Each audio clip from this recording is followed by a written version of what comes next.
ഇന്നലെ ഇവിടെ ഉണ്ടായിരുന്നില്ല, കുറച്ചൊരു ഇവിടുന്ന് ഒരു 1/2 കിലോമീറ്റർ അപ്പുറം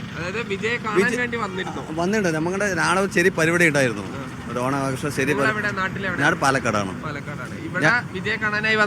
ഇല്ല, ഇവിടെ വർക്ക് ഇവിടാണ്. 15 വർഷമായിട്ട് നമ്മുടെ നാട്ടിലായാലും പോയിട്ട് വരും. പിന്നെ അങ്ങനെ 3:30 വന്നു. 3:30 വന്നിട്ട് 6 പേര് അവിടെ നോക്കിയിട്ട് വിജയ് കണ്ടില്ല. ആളെ മേലെ അവിടെ വരുമ്പോൾ കൈ കാണിച്ച് പോയിട്ടുണ്ടെങ്കിൽ അമ്മ ഇത്ര തിരക്ക് ഇവിടെ വരില്ലായിരുന്നു. ഞാൻ 4 മണിക്കൂർ നിന്നിട്ട് ലാസ്റ്റ് ഞാൻ കാണാതെ അങ്ങനെ പോയി. ഇവിടെ അത്ര തിരക്കുണ്ടായിരുന്നു, വരാൻ പറ്റാത്ത സിറ്റുവേഷൻ കൊണ്ട് അങ്ങനെ പോയി. ഇത് അവിടെ എല്ലാവരും മൊത്തത്തിൽ ഇവിടെ വരാണല്ലോ. ആൾ വെളിയിൽ വരാതെ ലാസ്റ്റ് എന്തിന് ഇവിടെ വന്നിട്ടാണ് ആൾ വെളിയിൽ ഓപ്പണിൽ വന്നത്. അവിടെ നിന്ന് കുറച്ച് പേര് വെളിയിൽ വന്നിട്ട് കൈ കാണിച്ചിട്ട് ഇങ്ങനെ പോയിട്ട് അവിടെ നിന്ന് കുറച്ച് പേര് പാതി പോയിണ്ടാവും.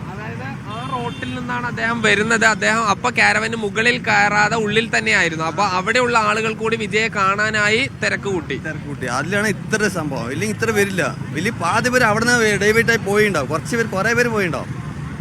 അത് മെയിൻ ആയിട്ട്. നിങ്ങൾ വിജയുടെ പാർട്ടിക്കാരനാണോ അതോ വിജയോടുള്ള ഒരു ആരാധന കൊണ്ട് കാണാൻ വന്നാണ്? നമ്മൾ ഒരു ആരാധന അത്രേ ഉള്ളൂ. ഇപ്പൊ ന്യൂ പാർട്ടിയാണല്ലോ, അതുകൊണ്ട് നമുക്ക് ഇത് പൈസ കൊടുക്കാതെ കറക്റ്റ് വന്നു വരുന്നത്. മറ്റു പാർട്ടിക്കാരെല്ലാം പൈസ കൊടുത്തെങ്കിൽ ഇത് എല്ലാം ഒറിജിനൽ പക്ക ആൾക്കാരെ വന്നിരിക്കും.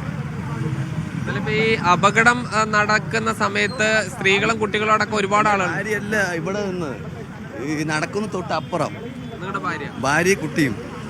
അത് ജസ്റ്റ് അവരെ ഈ തിരക്കാണ്ടുള്ള അവർ നല്ല അവരെ വീട്ടിൽ തൊട്ട് അപ്പുറമാണ്. അപ്പൊ കുറച്ച്